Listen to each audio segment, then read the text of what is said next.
And we want to welcome back to the program Paul Seegert. He's managing partner at PCS Advisors, and he is going to break it down for us this morning on just exorbitantly high drug prices for folks that you just can't believe these prices. Good morning, Paul.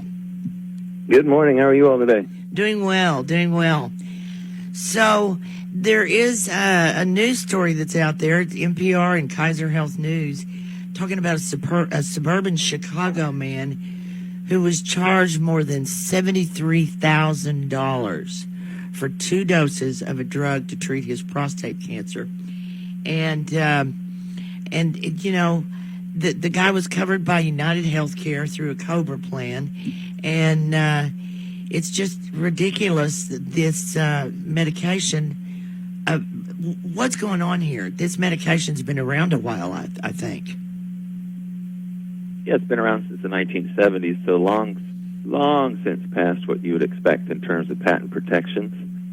But there are things that we allow in this country that aren't really allowed in other countries that drug companies can use. They can make a minor variation to the drug and kind of refresh the patent protections, and they've done that quite a few times to this particular drug, and just kept pushing that forward or stringing that protection along, and which is, I think, one really interesting part of this story, because this same drug, if you go to the doctor in England, you can get the same. That drug is about $250, $300 US for the same drug that we're charging $35,000, $38,000 a dose for here.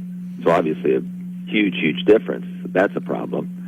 And the other issue that I see is that this is one of the possible treatments, and not even necessarily the most effective treatment for what it's used for in this case, the prostate cancer, and to reduce testosterone levels in a patient. And there are other treatments that are less than 10% the cost that oftentimes providers won't even make a patient aware of or recommend. So what is happening here? I mean, with is it the insurance company? I mean, is it the drug companies, obviously, that are just really raking in the cash and, at our expense, obviously? Yeah, what you have is, I think it puts a spotlight on the fact that everybody, in the way that we buy healthcare in this country right now, everybody does better when the consumer pays more. So the consumer really has no one looking out for them.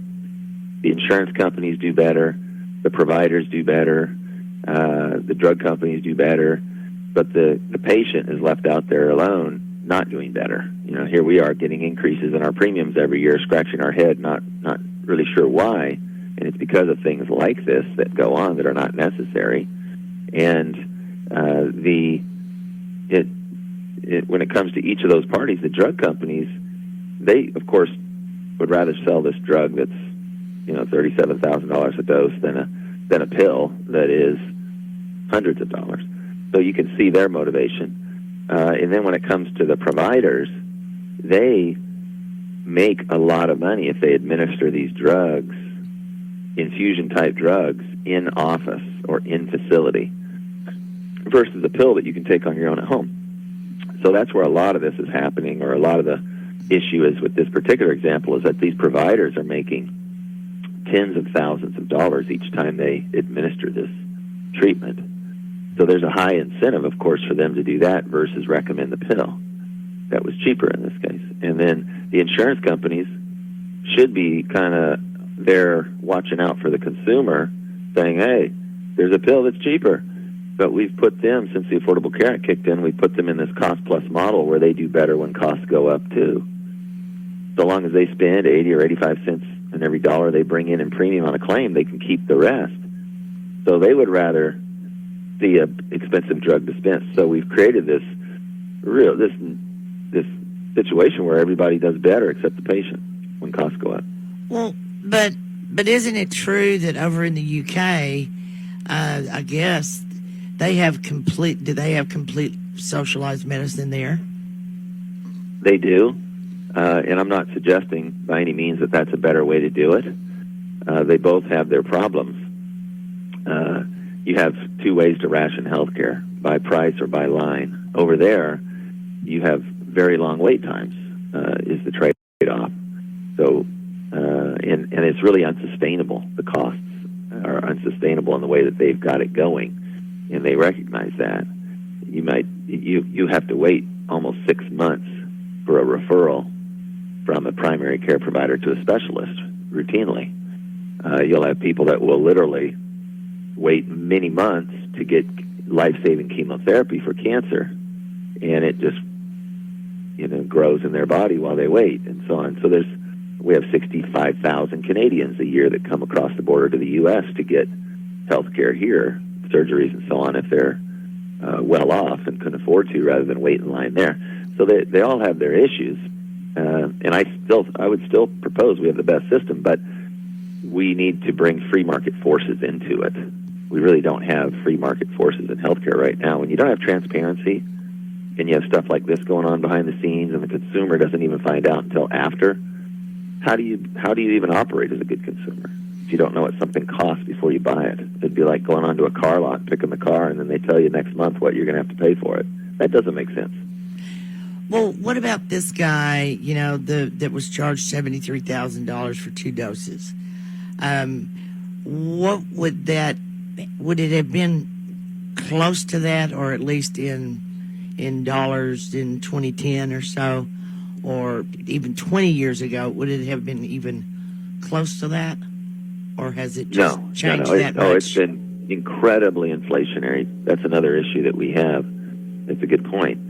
We allow the drug industry in this country to increase prices every 6 months. So when you watch one of these drugs and you take it back in time, I mean, it's been way more inflationary than inflation itself across the broader economy. Now we're in unusually inflationary times right now across the economy, which is not normal. We've had a long stretch of not that inflationary times, but even in that long stretch of not that inflationary times, from say 2000 to today, these things, drugs, if you pull them out, they've been inflationary the whole time. It's not uncommon that drugs would go up in cost 6, 7, 8, 9 points in a 6-month run, and do that every 6 months. So in 2000, it was $1,200 for the same thing that's now much more today. And that's been true across the board with lots of drugs. And in this situation, it's not just the drug companies that are getting more money. It is also doctors and hospitals too? That's right. Yeah, exactly right. I mean, they in fact, there's another twist to this. So the doctors and hospitals, if they administer one of these types of treatments in facility, they can make tens of thousands of dollars when they do. So it's a huge revenue generator for them. And then another issue that you have is that a lot of these facilities might be qualifying for a federal program called 340B, where because they serve low-income populations, they can purchase some of these drugs at deep discounts, essentially getting them, in a way, subsidized. And that's probably what happened here. They probably got the drug at a similar cost to what it would be available in the UK, and then marked it up all the way to $37,000 from $250 or $60. So the drug company wasn't making out like a bandit in that case. And I think we're oftentimes pretty quick to point the finger at drug companies or big pharma as the kind of the baddest of the bad actors in the way that we all buy healthcare. But they're not alone. I mean, when you have a facility that's likely getting a drug at a massive discount because they're supposed to be using that as an opportunity to serve low-income populations, and then they mark it up right to the top of the retail chart, they're profiteering in a big way at the expense of all of us. And Paul, finally, is there anything that can be done to fix this? Well, we're working on it one employer at a time. I don't have great optimism that it's going to get fixed in Washington. They all say big, beautiful things, and then they get up there, and I think they find out it's a very powerful thing to try and change. But as a consumer, the good news is you can do something about it. And this gentleman in this article he went to the provider and asked, are there other options? And I think that's the takeaway here for the average consumer. You still are in charge of your own health care. I know it can be intimidating when a doctor says, hey, this is what we need to do. They're the doctor and you're the patient. But, hey, you're the patient. Don't be afraid to speak up for yourself and advocate for yourself and ask them basic questions. Are there other options? And what are they? I'd like to learn about all of them before I make a decision. And that might surprise the doctor, but it's completely within your right. And I think if you have a doctor that's unwilling to go through that conversation with you, you might want to get a different doctor. Well, as always, Paul Seegert, thank you for the good advice. Paul Seegert, Managing Partner, PCS Advisors. Paul, let our listeners know how they can find you. Well, PCSadvisors.com, we spell it with an ERS, and we are on a mission to provide value to as many employers as possible in this area. All right, Paul Seegert, thank you so much and have a great day.